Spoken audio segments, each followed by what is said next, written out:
classmates in Orange Park. At the age of 19, I married my Stanley, who is here with me, and we moved to Philadelphia. However, our stay in Philadelphia was short-lived.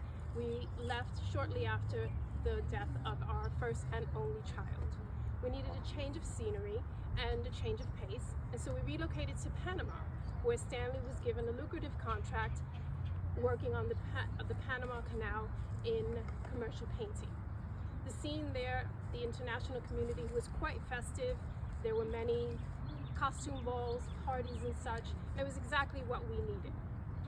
Once the completion of the Panama Canal came about and his contract was over, we relocated back to the United States, where Stanley started working for Herring Ginger Ale in Jacksonville.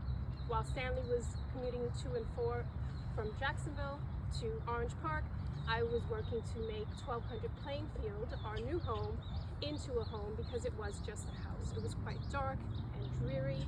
The landscape was bare because the prior owners had planted orange trees, and the orange trees had frozen down to the root during the Great Freeze of 1894 to 1895.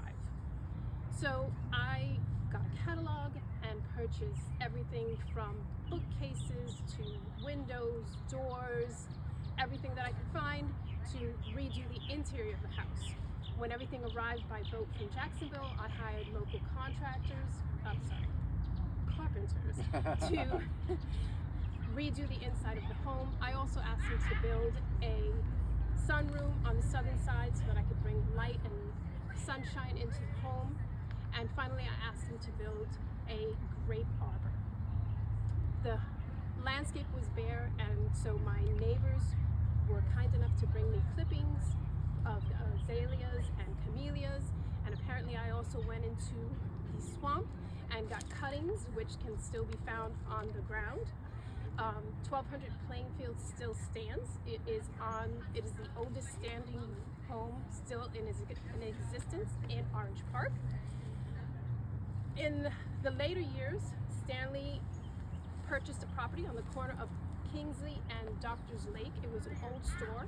He refurbished it and expanded it and went about helping the community by providing jobs, extending credit based just on the agreement to pay, regardless of social stature and or color.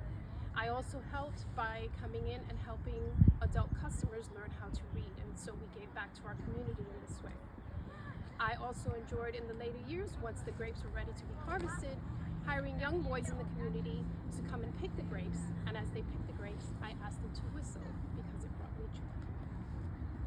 And that is our story.